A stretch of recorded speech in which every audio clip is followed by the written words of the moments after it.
Hello and welcome to Synopsis. My name is Krishna. This is lecture for the Hindu and Indian Express in 5 minutes. Date है 1st of December 2020. तो ये जो भी notes हैं ये free available हैं synopsisias.in। इसकी website पर जाके आप डाउनलोड कर सकते हो और डेली पढ़ सकते हो। नोट्स जो हैं वो वीकली पीडीएफ आपको अवेलेबल होगा टॉपिक वाइज, पॉलिटी की एक जगह, इकोनॉमी की एक जगह, काइंड ऑफ दैट। ठीक है, तो न्यूज़ में देखते हैं क्या है। आज फिर से कोई भी न्यूज़ करंट अफेयर्स की नहीं है। जो भी न्यूज़ हैं वो सब कंटेम्प्रेरी इश्यूज़ हैं जो लगातार न्यूज़ में चल रहे हैं। तो देखते हैं, जापान का एक प्रोजेक्ट है जाक्सा, जापान की जो स्पेस एजेंसी है, हायाबुसा 2 प्रोजेक्ट। तो एस्टेरॉयड पर जाकर सैंपल लेके आएगा। एस्टेरॉयड कौन सा है? रयोगो। तो ये रयोगो एस्टेरॉयड पर जाके वहाँ से सैंपल्स कलेक्ट करके धरती पर आएगा, सॉइल सैंपल लेके आएगा। तो इससे क्या होगा, origin of the solar system में थोड़ी सी समझने में हेल्प मिलेगी। अब एक जो पॉइंट है, ये जो रयोगो है, this is C type asteroid. C type asteroid क्या होते हैं? जिसमें कार्बन होता है, ऑर्गेनिक मैटर या फिर ट्रैप्ड वाटर, वो मिलने के चांसेस होते हैं। तो ये नेक्स्ट मंथ तक इसके लौट के आने के चांसेस हैं। तो जो ये चीज़ें हैं इसको हम साइंस एंड टेक में पढ़ेंगे कि कैसे एस्टेरॉयड तक ये बॉडी यहाँ से धरती से जाएगी, अर्थ से जाके कैसे ये यहाँ पर पहुँचेगी, इस तरह से पहुँचती है। तो उस चीज़ को मैं ऑलरेडी स्पेस साइंस के लेक्चर में एक्सप्लेन कर चुका हूँ। आप synopsis I science and tech search कर सकते हो। Otherwise we will see this thing again जब लेक्चर से रिकॉर्ड करेंगे। देन इंटरनेशनल ग्रुपिंग जब आता है तो वहाँ पर हमें 3 चीज़ें पढ़नी होती है। उसका हेडक्वार्टर कहाँ है, उसका ऑब्जेक्टिव कहाँ है, ऑब्जेक्टिव क्या है, उसके मेंबर्स क्या हैं, इनके बियॉन्ड शायद ही कभी कोई क्वेश्चन आया है प्रीलिम्स में। इस्लामिक कोऑपरेशन कंट्रीज़ नाम से पता चल रहा है मुस्लिम्स के लिए है। और इसकी एक ख़ास बात यह है कि यूनाइटेड नेशंस के बाद दुनिया का दूसरा सबसे बड़ा ये इंटर गवर्नमेंटल ऑर्गेनाइजेशन है। इसमें 57 मेंबर्स है। इससे बड़ा और कोई अगर इंटर गवर्नमेंटल ऑर्गेनाइजेशन है जिसमें सरकारें शामिल हैं तो वो यूएन है। तो कलेक्टिव वॉइस या कंसाइंस ऑफ मुस्लिम वर्ल्ड को ये दिखाता है। साथ में उनके जो सेफ गार्ड या उनके जो इंटरेस्ट हैं उसके लिए बात करता है। साथ में इंटरनेशनल पीस और हार्मनी की बात करता है। इसका जो सेक्रेटरीट है सऊदी अरेबिया में जेद्दा में है। तो इसके 57 मेंबर्स हैं, आपको रटने की नीड नहीं है। इतने मेंबर्स नहीं रटने होते, मैक्सिमम G20 तक रट लो, बस इतना सफिशिएंट है। या फिर ये देख लो इंडिया किसका मेंबर है, या फिर कहीं अगर कंट्रोवर्सी हो गई तो वहाँ आप देख सकते हो। देन इसके बाद एक GITA. What is GITA? Global innovation and technological alliance. दुनिया भर में इनोवेशन करेगा और टेक्नोलॉजी, इससे रिलेटेड एक अलायंस है। पीपीपी कंपनी है, public private partnership. Public private partnership मतलब जिसमें गवर्नमेंट का भी पैसा लगा है और प्लस प्राइवेट मतलब आपका हमारा इस तरह से पैसा लगा है। नॉट फॉर प्रॉफिट ऑर्गेनाइजेशन है।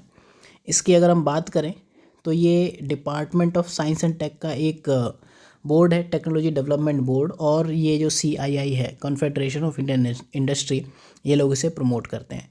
तो ये गीता करता क्या है, नाम अगर आपको इसको पता हो फुल फॉर्म की, global innovation and technological alliance, तो मेनली ये industrial investment with innovative technology ये लेके आता है। यहाँ से आप अगर पता हो कि ये इंडस्ट्री और ये साइंस एंड टेक, इन दोनों का एक मिक्सचर है। फाइन। तो मैपिंग टेक्नोलॉजिकल गैप्स, ये ढूंढेगा कि कहाँ पर टेक्नोलॉजिकल गैप्स हैं, क्या क्या चीज़ें होनी चाहिए थी और हो सकती हैं। जैसे आज के टाइम में, आज से कुछ साल पहले जब स्मार्टफोन आए तो लोगों ने एक टेक्निकल गैप मैप किया कि फोल्डिंग फ़ोन्स होने चाहिए। तो सैमसंग की Z सीरीज आ गई। तो अभी एक टेक्निकल गैप क्या है कि आप फ़ोन को फोल्ड करके रखो, उसका एक फ़ोल्ड ओपन करोगे तो टैब बन जाएगा और 2 फोल्ड ओपन करोगे तो लैपटॉप बन जाएगा। तो ये एक टेक्निकल गैप है, लोग इस पर काम कर रहे हैं। अगेन एक टेक्निकल गैप है कि जो आपके फ़ोन हैं उनको आप वॉच की तरह हैंड्स पर पहन पाओ, वेयरेबल डिवाइसेस की तरह यूज़ कर पाओ। तो इस तरह के टेक्नोलॉजिकल गैप्स को मैप करेंगे। देन टेक्नोलॉजीज़ क्या हैं दुनिया भर में, उनको इवेल्युएट करोगे। देन टेक्नो स्ट्रेटजिक कोलेबोरेशंस क्या हो सकते हैं इंडियन इकोनॉमी के लिए, वो ये करेगा। और सॉफ्ट फंडिंग देगा टेक्नोलॉजी डेवलपमेंट के लिए। ठीक है, सॉफ्ट फंडिंग और हार्ड फंडिंग में क्या होता है? हार्ड फंडिंग में आप क्या करते हो, आपकी जो कंडीशंस होती हैं वो हार्श होती हैं, प्लस उसमें आप आर्मी वगैरह का यूज़ कर सकते हो। सॉफ्ट फंडिंग में इतने ज़्यादा गंदे नॉर्म्स नहीं होते। देन माउंट इली लेवोटोलोक, तो यहाँ इरप्शन हो गया, इंडोनेशिया में है, लेम्बाटा आइलैंड में है, ईस्टर्न इंडोनेशिया में है। इंडोनेशिया में जो और एक्टिव वॉल्केनो हैं उसमें से जो इम्पोर्टेंट हैं जो कि रिसेंटली इरप्ट हुए, एक है सुमात्रा आइलैंड में माउंट सिनाबंग, दूसरा है जावा आइलैंड में, दिस इज़ मिरापी। इंडोनेशिया की अगर हम बात करें तो इसको आप देखोगे रिंग ऑफ फायर या फिर सरकम पैसिफिक बेल्ट यहाँ पर पाया जाता है, और 130 एक्टिव वॉल्केनो यहाँ लगभग पाए जाते हैं। What is this ring of fire? अगर आपको प्लेट टेक्टोनिक पता हो तो आपने जब देखा हो कि suppose this is heavy plate, this is light plate, तो जब ये एक दूसरे के कांटेक्ट में आएंगी तो हैवी प्लेट अल्टीमेटली इसके नीचे जाएगी, लाइट के नीचे। यहाँ पर क्योंकि टेम्परेचर हाई है तो यहाँ पर जाके मेल्टिंग होगी और ये मेल्ट होके ऊपर आएगा, यहाँ पर फिर वॉल्केनिक इरप्शन होने लगेगा। तो जो इंडोनेशिया है या पैसिफिक ओशियन है तो that is known as ring of fire. तो पूरा प्लेट टेक्टोनिक की वजह से है, ज्योग्राफी का कॉन्सेप्ट है।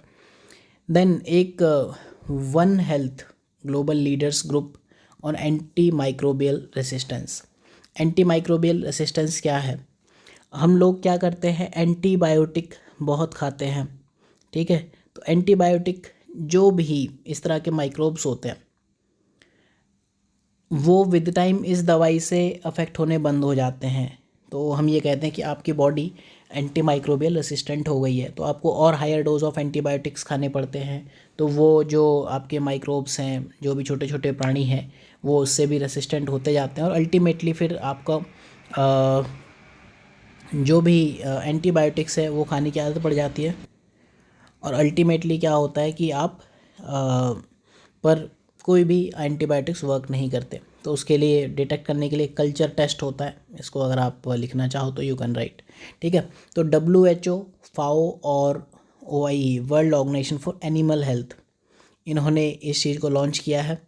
तो इस पे ग्लोबल अटेंशन और एक्शन क्या लिए जा रहे हैं एंटी माइक्रोबियल मेडिसिन को प्रिजर्व करने के लिए, उनका यूज़ कम करने के लिए, फाइन, और डिजास्टर्स कॉन्सिक्वेंसेस जो हैं उसको रोकने के लिए इस पर काम कर रहा है।